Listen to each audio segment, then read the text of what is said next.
बुद्धिमान बंजारा। एक बंजारा था। वो बैलों पर मुल्तानी मिट्टी लाद कर दिल्ली की तरफ आ रहा था। रास्ते में कई गांव से गुजरते समय उसकी बहुत सी मीट बिक गई। बैलों की पीठ पर लदे बोरे आधे तो खाली हो गए और आधे भरे रह गए। अब वो बैलों की पीठ पर टिके कैसे, क्योंकि भार एक तरफ हो गया। नौकरों ने पूछा कि क्या करें।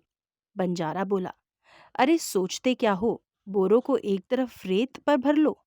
वो राजस्थान की जमीन है, यहाँ रेत बहुत है। नौकरों ने वैसा ही किया। बैलों की पीठ पर एक तरफ आधे बोर में मैट हो गई और दूसरी तरफ आधे बोरे में रेत हो गई। दिल्ली से एक सज्जन उधर आ रहे थे। उन्होंने बैलों पर लदे बोरों में एक तरफ रेत झड़ते हुए देखी तो वो बोले कि बोरों में एक तरफ रेत क्यों भरी है। नौकरों ने कहा, संतुलन करने के लिए।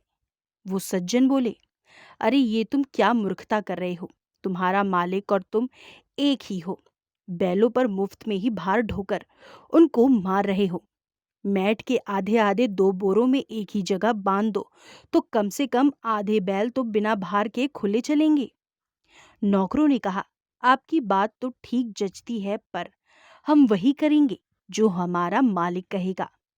आप जाकर हमारे मालिक से ये बात कहो और उनसे हमें हुक्म दिलवाओ। वो मालिक यानी कि बंजारे से मिला और उनसे बात कही। बंजारे ने पूछा, आप कहाँ के हैं, कहाँ जा रहे हैं? उसने कहा, मैं भिवानी का रहने वाला हूँ। रुपए कमाने के लिए दिल्ली गया था। कुछ दिन वहां रहा, फिर बीमार हो गया। जो थोड़े रुपए कमाए थे वो खर्च हो गए। व्यापार में घाटा लग गया। पास में कुछ नहीं रहा तो विचार किया कि घर चलना चाहिए। उसकी बात सुनकर बंजारा नौकरों से बोला, इनकी सम्मति मत लो, अपने जैसे चलते हैं वैसे ही चलो। इनकी बुद्धि तो अच्छी दिखती है, पर उसका नतीजा ठीक नहीं निकलता। अगर ठीक निकलता तो ये धनवान हो जाते। हमारी बुद्धि भले ही ठीक न दिखे, पर उसका नतीजा ठीक होता है।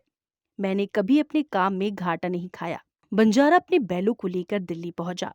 वहां उसने जमीन खरीदकर मैट और रेत दोनों का अलग अलग ढेर लगा दिया और नौकरों से कहा कि बैलों को जंगल में ले जाओ और जहां चारा पानी हो वहां उनको रखो। यहाँ उनको चारा खिलाएंगे तो नफा कैसे कमाएंगे। मैट बिकनी शुरू हो गई। उधर दिल्ली का बादशाह बीमार हो गया।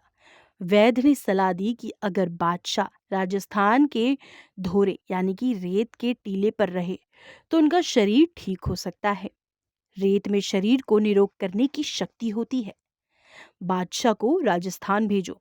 राजस्थान क्यों भेजे, वहां की रेत यहीं मंगा लो। बादशाह बोले, ठीक बात है, रेत लाने के लिए ऊंट को भेजो। ऊंट क्यों भेजे, यहीं बाजार में रेत मिल जाएगी। बाजार में कैसे मिल जाएगी? अरे ये दिल्ली का बाजार है, यहाँ सब कुछ मिलता है। मैंने एक जगह रेत का ढेर लगा हुआ देखा था। अच्छा, तो फिर जल्दी रेत मंगवा लो।